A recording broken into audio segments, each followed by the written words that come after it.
الحمدللہ رب العالمین والصلاة والسلام علی سید الانبیاء والمرسلین اما بعد فاعوذ باللہ من الشیطان الرجیم بسم اللہ الرحمن الرحیم۔ صفحہ نمبر 535 پر مسئلہ نمبر 126 کے تحت 83 نمبر جو سنت بیان کی جا رہی ہے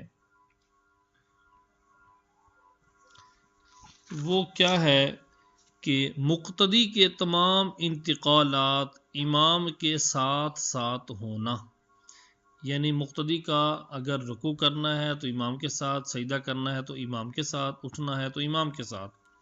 اسی طرح 84 اور 85 السلام علیکم ورحمۃ اللہ 2 بار کہنا۔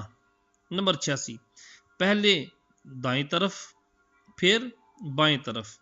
مسئلہ نمبر 127 داہنی طرف سلام میں منہ اتنا پھیرے کہ داہنا رخسار دکھائی دے، اور بائیں طرف سلام پھیرنے میں بایاں رخسار دکھائی دے۔ مسئلہ نمبر 128 علیکم السلام کہنا مکروہ ہے، یوں ہی آخر میں وبرکاتہ ملانا بھی نہیں چاہیے۔ نمبر 129 سنت نمبر 88 سنت یہ ہے کہ امام دونوں سلام بلند آواز سے کہے، مگر جو دوسرا سلام ہے وہ بنسبت پہلے کے کم آواز سے ہو۔ مسئلہ نمبر 130 اگر پہلے بائیں طرف سلام پھیر دیا تو جب تک کلام نہ کیا ہو دوسرا سلام داہنی طرف پھیر لے، پھر بائیں طرف سلام کے اعادے کی حاجت نہیں ہے، اور اگر پہلے میں کسی طرف منہ نہ پھیرا، جو پہلا سلام کہا اس میں کسی طرف منہ نہ پھیرا تو دوسرے میں بائیں طرف منہ پھیرے، اور اگر بائیں طرف سلام پھیرنا بھول گیا تو جب تک قبلہ کو پیٹھ نہ ہو یا کلام نہ کیا ہو تو اب سلام کہہ لے۔ مسئلہ نمبر 131 امام نے جب سلام پھیرا تو وہ مقتدی بھی سلام پھیر دے جس کی کوئی رکعت نہ گئی ہو، البتہ یعنی جس کی کوئی رکعت نہ رہ گئی ہو وہ بھی سلام پھیر دے، البتہ اگر اس نے تشہد پورا نہ کیا تھا، مقتدی نے تشہد پورا نہ کیا تھا کہ امام نے سلام پھیر دیا تو امام کا ساتھ نہ دے، بلکہ واجب ہے کہ تشہد پورا کر کے سلام پھیرے۔ تشہد سے مراد یہاں پر عبدہ و رسول تک ہے۔ مسئلہ نمبر 132 امام کے سلام پھیر دینے سے مقتدی نماز سے باہر نہ ہوا جب تک یہ خود بھی سلام نہ پھیرے، یہاں تک کہ اگر اس نے امام کے سلام کے بعد اور اپنے سلام سے پہلے قہقہ لگایا تو وضو جاتا رہے گا۔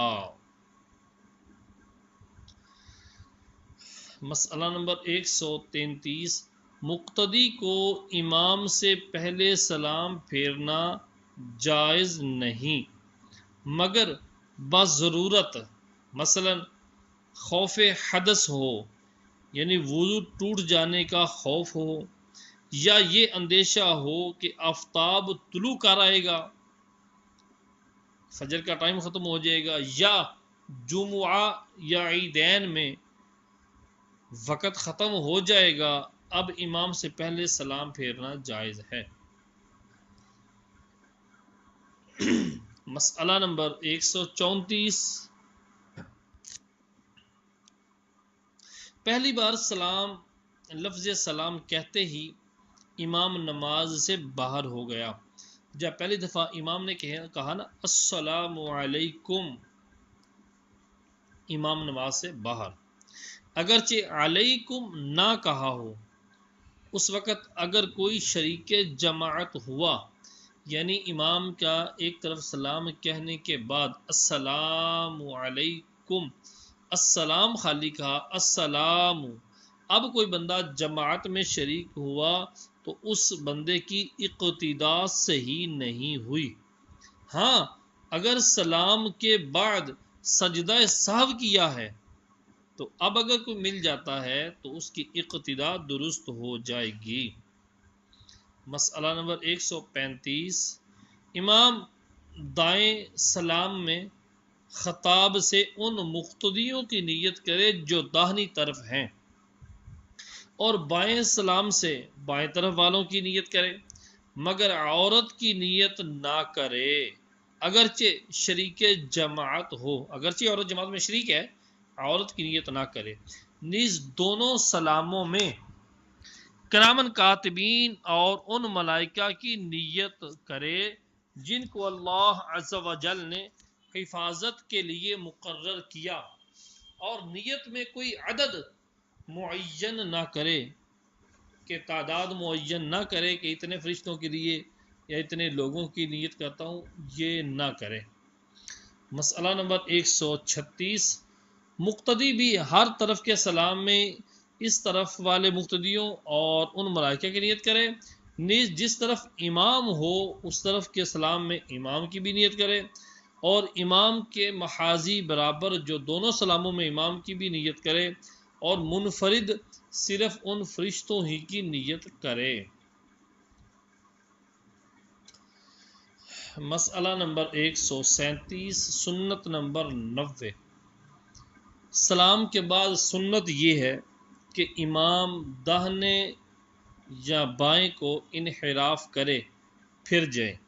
سلام پھیرنے کے بعد سنت یہ ہے امام دائیں یا بائیں پھرے، اور یہ داہنی طرف افضل ہے، اور مقتدیوں کی طرف بھی منہ کر کے بیٹھ سکتا ہے، جبکہ کوئی مقتدی اس کے سامنے نماز میں نہ ہو، اگرچہ کسی پچھلی صف میں وہ نماز پڑھتا ہو۔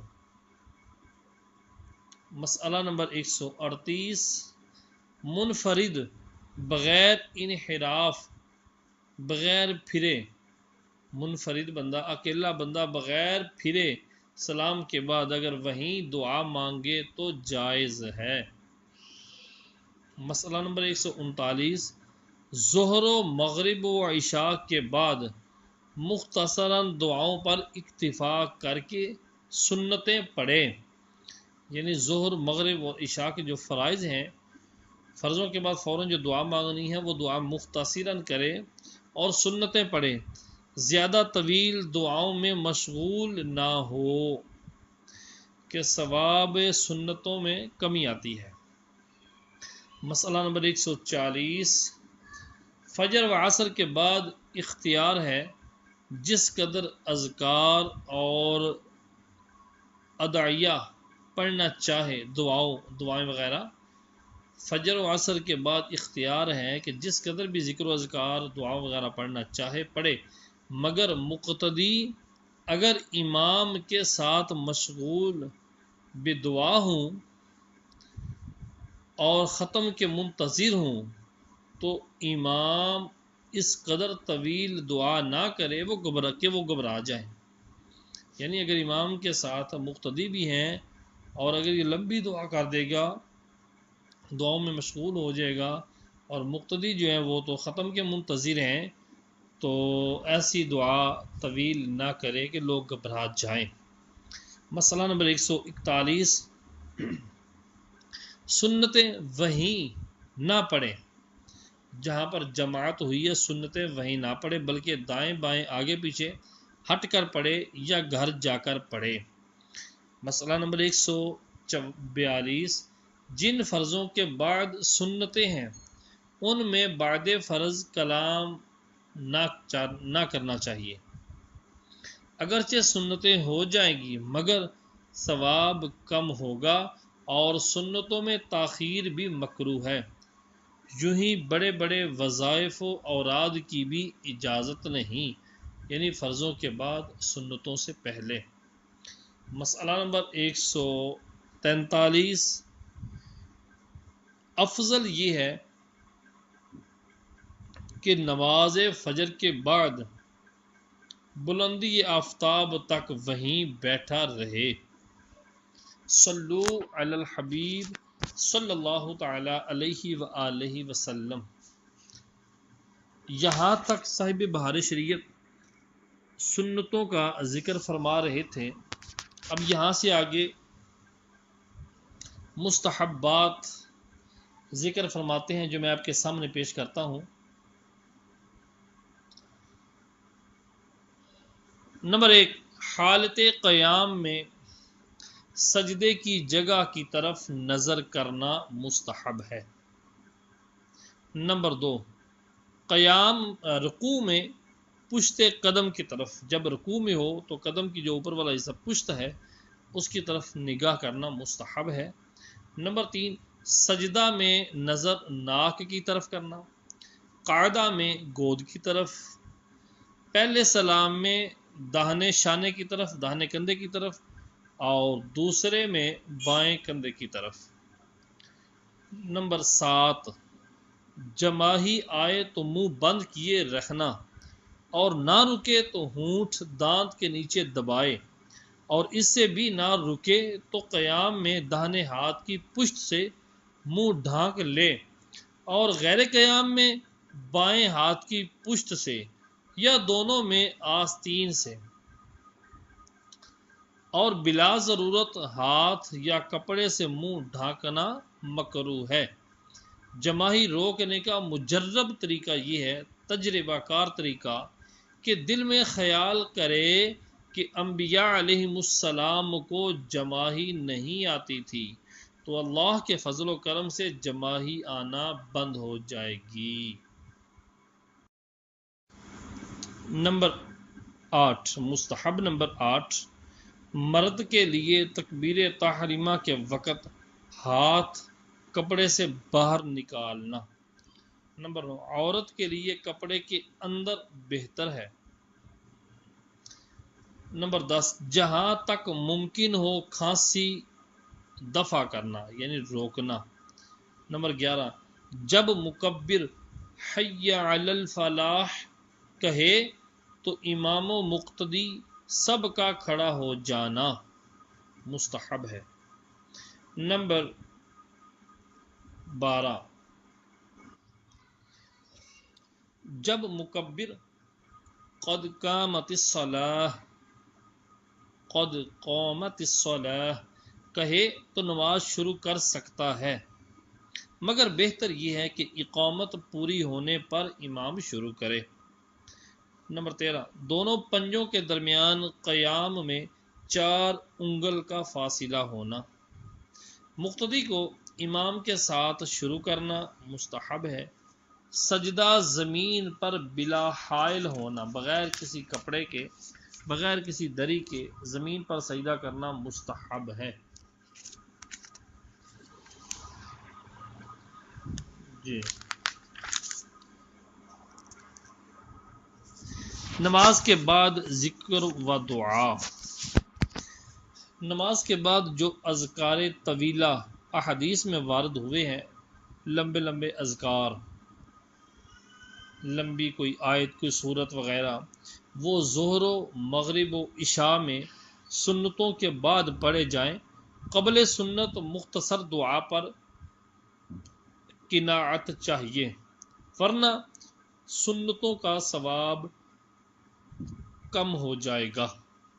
تنبیہ، احادیث میں کسی دعا کی نسبت جو تعداد وارد ہے، کسی دعا کے متعلق جو تعداد بیان کی گئی ہے، اس سے کم زیادہ نہ کرے کہ جو فضائل ان اذکار کے لیے ہیں وہ اسی عدد کے ساتھ مخصوص ہیں۔ ان میں کم زیادہ کرنے کی مثال یہ ہے کہ کوئی قفل، تالا کسی خاص قسم کی کنجی سے کھلتا ہے، اب اگر کنجی میں دندانے کم یا زیادہ کر دیں تو اس چابی سے، اس کنجی سے وہ تالا نہیں کھلے گا۔ البتہ اگر شمار میں شک واقع ہو تو زیادہ کر سکتا ہے، اور یہ زیادتی نہیں بلکہ اس کو پورا کرنے کے لیے ہے، یہ اتمام ہے، پورا کرنے کے لیے۔ ہر نماز کے بعد 3 بار استغفار کرے اور آیت الکرسی تینوں کل ایک بار پڑھے اور سبحان اللہ 33 بار، الحمدللہ 33 بار، اللہ اکبر 34 بار اور لا الہ الا اللہ وحدہ لا شریک لہ لہ الملک ولہ الحمد وہو علی کل شیء قدیر ایک بار اس کے گناہ بخش دیے جائیں گے اگرچہ سمندر کے جھاگ کے برابر ہوں۔ اور عصر و فجر کے بعد بغیر پاؤں بدلے، بغیر کلام کیے لا الہ الا اللہ وحدہ لا شریک لہ لہ الملک ولہ الحمد بیدک الخیر یحیی ویمیت وہو علی کل شیء قدیر 10 بار پڑھے بعد ہر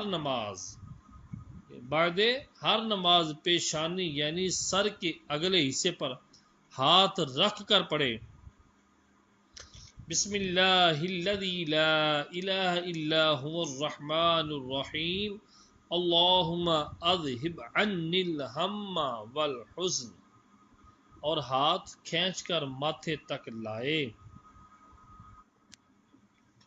حدیث نمبر 1 ابو داؤد و انس رضی اللہ تعالی عنہ سے راوی کہ حضور صلی اللہ علیہ وآلہ وسلم ارشاد فرماتے ہیں نماز فجر کے بعد طلوع آفتاب تک اور عصر کے بعد غروب آفتاب تک ذکر کرنا اس سے بہتر ہے کہ 4 غلام بنی اسماعیل سے آزاد کیے جائیں۔ حدیث نمبر 2 ترمذی انہی سے روایت کرتے ہیں ارشاد ہوا کہ فجر کی نماز جماعت سے پڑھ کر آفتاب نکلنے تک ذکر کرے، پھر بعد بلندی آفتاب کے بلند ہونے کے بعد 2 رکعت نماز پڑھے تو ایسا ہے جیسے حج و عمرہ کیا پورا۔ حدیث نمبر 3 بخاری و مسلم وغیرہما مغیرہ بن شعبہ رضی اللہ تعالی عنہ سے روایت کرتے ہیں کہ حضور صلی اللہ علیہ وآلہ وسلم ہر نماز فرض کے بعد یہ دعا پڑھتے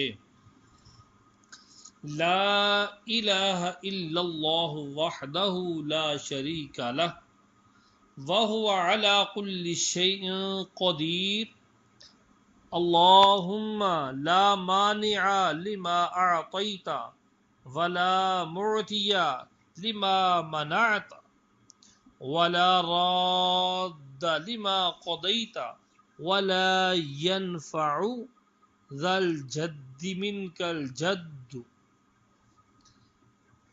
ترجمہ اس کا حاشیے کے اندر مذکور ہے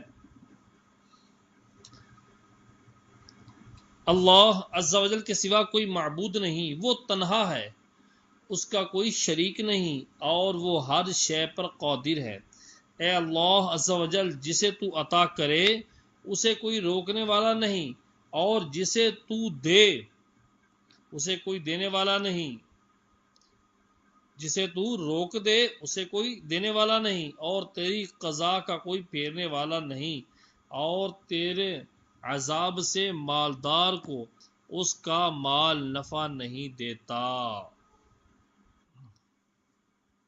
حدیث نمبر 4 صحیح مسلم میں عبداللہ بن زبیر رضی اللہ تعالی عنہما سے مروی کہ حضور صلی اللہ علیہ وآلہ وسلم سلام پھیر کر بلند آواز سے یہ دعا پڑھتے کیا لا الہ الا اللہ وحدہ لا شریک لہ لہ الملک ولہ الحمد وہو علی کل شیء قدیر لا حول ولا قوة الا باللہ لا الہ الا اللہ ولا نعبد الا ایاہ لہ النعمۃ ولہ الفضل ولہ الثناء الحسن لا الہ الا اللہ مخلصین لہ الدین ولو کرہ الکافرون۔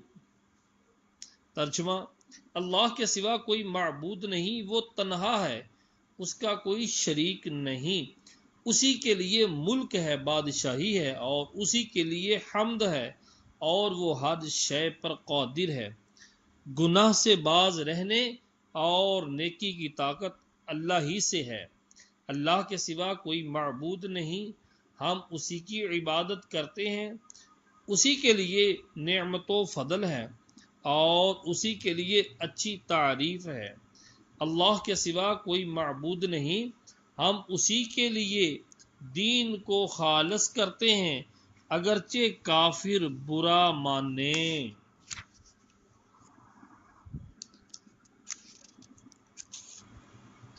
حدیث نمبر 5، صحیح بخاری و مسلم میں مروی کہ فقراء مہاجرین حاضر خدمت اقدس ہوئے اور عرض کی، مالداروں نے بڑے بڑے درجے اور لازوال نعمت حاصل کی ہے۔ ارشاد فرمایا، کیا سبب؟ لوگوں نے عرض کی، جیسے ہم نماز پڑھتے ہیں وہ بھی پڑھتے ہیں، جیسے ہم روزے رکھتے ہیں وہ بھی رکھتے ہیں، اور وہ صدقہ کرتے ہیں ہم نہیں کر سکتے، اور غلام آزاد کرتے ہیں ہم نہیں کر سکتے۔ ارشاد فرمایا، کیا تمہیں ایسی بات نہ سکھا دوں جس سے ان لوگوں کو پالو جو تم سے آگے بڑھ گئے، اور بعد والوں پر سبقت لے جاؤ، اور تم سے کوئی افضل نہ ہو مگر وہ جو تمہاری طرح کرے۔ لوگوں نے عرض کی، ہاں یا رسول اللہ علیہ وسلم۔ ارشاد فرمایا کہ ہر نماز کے بعد 33 بار سبحان اللہ، اللہ اکبر، الحمدللہ کہہ لیا کرو۔ ابو صالح کہتے ہیں کہ پھر فقراء مہاجرین حاضر ہوئے اور عرض کی، ہم نے جو کیا اس کو ہمارے بھائی مالداروں نے سنا تو انہوں نے بھی کیا، ویسا ہی کیا۔ ارشاد فرمایا، یہ اللہ کا فضل ہے، جسے چاہتا ہے دیتا ہے۔ ابو صالح کا کلام صرف مسلم شریف کے اندر مذکور ہے۔ حدیث نمبر 6، صحیح مسلم میں کعب بن عجرہ رضی اللہ تعالی عنہ سے مروی کہ ارشاد فرماتے ہیں کہ صلی اللہ تعالی علیہ وآلہ وسلم کچھ اذکار نماز کے بعد کے ہیں جن کا کہنے والا نامراد نہیں رہتا۔ ہر فرض نماز کے بعد سبحان اللہ 33 بار، الحمدللہ 33 بار، اور اللہ اکبر 34 بار۔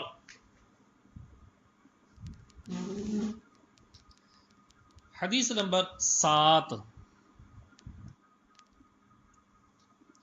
صحیح مسلم میں ابو ہریرہ رضی اللہ تعالیٰ عنہ سے مروی کہ فرماتے ہیں، سرکار صلی اللہ تعالیٰ علیہ وآلہ وسلم جو ہر نماز کے بعد 33 بار سبحان اللہ، 33 بار الحمدللہ اور 33 بار اللہ اکبر کہے کہ یہ کل 99 ہوئے، اور یہ کلمہ کہہ کر 100 پورے کر لے، لا الہ الا اللہ وحدہ لا شریک لہ، لہ الملک ولہ الحمد وہو علی کل شیء قدیر، تو اس کی تمام خطائیں بخش دی جائیں گی اگرچہ دریا کے جھاگ کی مثل ہوں۔ اللہ اکبر۔ حدیث نمبر 8، بہقی شعب الایمان میں روایت کرتے ہیں کہ حضرت علی المرتضیٰ شیر خدا رضی اللہ تعالی عنہ فرماتے ہیں، میں نے رسول اللہ صلی اللہ علیہ وآلہ وسلم کو اسی منبر پر فرماتے سنا، جو ہر نماز کے بعد آیت الکرسی پڑھ لے اسے جنت میں داخل ہونے سے کوئی چیز مانے نہیں، کوئی چیز نہیں روکتی سوائے موت کے، یعنی مرتے ہی جنت میں چلا جائے، اور لیٹتے وقت جو اسے پڑھے اللہ تعالیٰ اس کے اور اس کے پڑوسی کے گھر کو اور آس پاس کے گھر والوں کو شیطان اور چور سے امن دے گا۔ سبحان اللہ۔ حدیث نمبر 9، امام احمد عبد الرحمن بن غنم سے اور ترمذی ابو ذر رضی اللہ تعالی عنہما سے راوی کہ فرماتے ہیں صلی اللہ تعالی علیہ وآلہ وسلم مغرب اور صبح کے بعد بغیر جگہ بدلے اور پاؤں موڑے 10 بار جو یہ پڑھ لے، کیا لا الہ الا اللہ وحدہ لا شریک لہ لہ الملک ولہ الحمد بیدہ الخیر یحیی ویمیت وہو علی کل شیء قدیر، اس کے لیے ہر ایک کے بدلے 10 نیکیاں لکھی جائیں اور 10 گناہ مٹا دیے جائیں گے اور 10 درجے بلند کیے جائیں گے، اور یہ دعا اس کے لیے ہر برائی اور شیطان رجیم سے حفاظت ہے، اور کسی گناہ کو حلال نہیں کہ اسے پہنچے سوائے شرک کے، اور وہ سب سے عمل میں اچھا ہے، مگر وہ جو اس سے افضل کہے تو یہ بڑھ جائے گا۔ دوسری روایت میں فجر و عصر کا ذکر بھی آیا ہے۔ حدیث نمبر 10، امام احمد و ابو داؤد و نسائی روایت کرتے ہیں کہ معاذ بن جبل رضی اللہ تعالیٰ عنہ کہتے ہیں کہ حضور صلی اللہ علیہ وآلہ وسلم نے میرا ہاتھ پکڑ کر ارشاد فرمایا، اے معاذ، میں تجھ کو محبوب رکھتا ہوں۔ میں نے عرض کی یا رسول اللہ علیہ وسلم، میں بھی حضور صلی اللہ علیہ وسلم کو محبوب رکھتا ہوں۔ فرمایا تو ہر نماز کے بعد اسے کہہ لینا، چھوڑنا نہیں۔ کسے؟ رب اعنی علی ذکرک و شکرک و حسن عبادتک، اے پروردگار تو اپنے ذکر، شکر اور حسن عبادت پر میری مدد فرما۔ حدیث نمبر 11، ترمذی امیر المؤمنین عمر بن خطاب رضی اللہ تعالی عنہ سے روایت کرتے ہیں کہ حضور صلی اللہ علیہ وآلہ وسلم نے نجد کی جانب ایک لشکر بھیجا، وہ جلد واپس ہوا اور غنیمت بہت لایا۔ ایک صاحب نے کہا، اس لشکر سے بڑھ کر ہم نے کوئی لشکر نہیں دیکھا جو جلد واپس ہوا ہو اور غنیمت زیادہ لایا ہو۔ اس پر نبی کریم صلی اللہ علیہ وآلہ وسلم نے ارشاد فرمایا کہ کیا وہ قوم نہ بتا دوں جو غنیمت اور واپسی میں ان سے بڑھ کر ہے؟ جو لوگ نماز صبح میں حاضر ہوئے پھر بیٹھے اللہ کا ذکر کرتے رہے یہاں تک کہ آفتاب طلوع کر آیا، وہ جلد واپس ہونے والے اور زیادہ غنیمت والے ہیں۔ سبحان اللہ۔ یہاں تک نماز کے بعد ذکر و اذکار کرنا، دعائے طویلہ وغیرہ کرنا کے فضائل و برکات بیان کیے گئے۔ اب یہاں سے صفحہ نمبر 542 سے صدر الشریعہ بدر الطریقہ حضرت علامہ مولانا مفتی محمد امجد علی اعظمی رحمۃ اللہ تعالی علیہ قرآن مجید پڑھنے کا بیان فرماتے ہیں۔ اللہ تبارک و تعالی قرآن کریم میں ارشاد فرماتا ہے، فَقْرَؤُوا مَا تَيَسَّرَ مِنَ الْقُرْآنِ، قرآن سے جو میسر آئے پڑھو۔ اور فرماتا ہے، وَإِذَا قُرِئَ الْقُرْآنُ فَاسْتَمِعُوا لَهُ وَأَنصِتُوا لَعَلَّكُمْ تُرْحَمُونَ، جب قرآن پڑھا جائے تو اسے سنو اور چپ رہو اس امید پر کہ رحم کیے جاؤ۔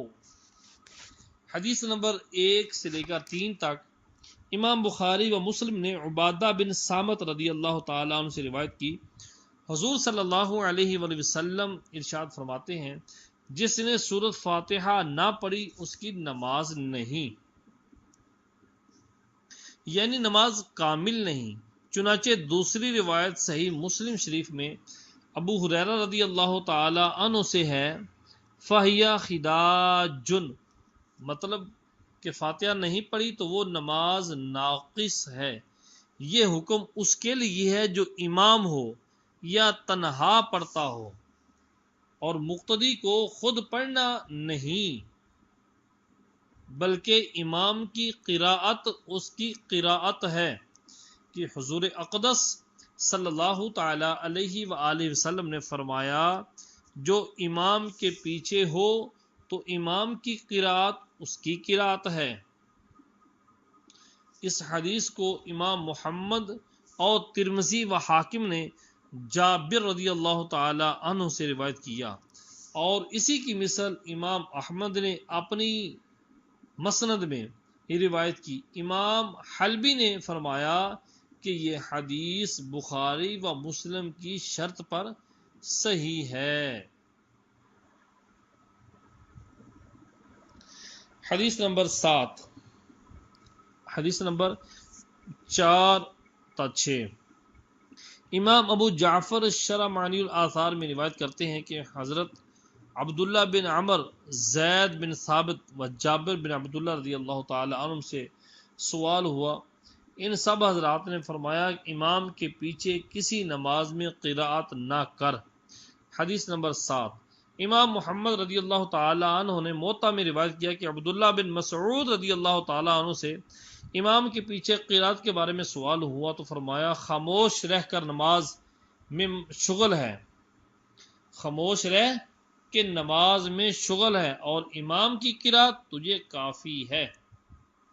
حدیث نمبر 8 سعد بن ابی وقاص رضی اللہ تعالی عنہ نے فرمایا، میں دوست رکھتا ہوں کہ جو امام کے پیچھے قراءت کرے اس کے منہ میں انگارہ ہو۔ حدیث نمبر 9 امیر المومنین عمر فاروق رضی اللہ تعالی عنہ فرماتے ہیں، جو امام کے پیچھے قراءت کرتا ہے کاش اس کے منہ میں پتھر ہو۔ حدیث نمبر 10 حضرت علی رضی اللہ تعالی عنہ سے منقول ہے کہ فرمایا، جس نے امام کے پیچھے قراءت کی اس نے فطرت کے ساتھ خطا کی۔ صلو علی الحبیب صلی اللہ تعالی علیہ وآلہ وسلم۔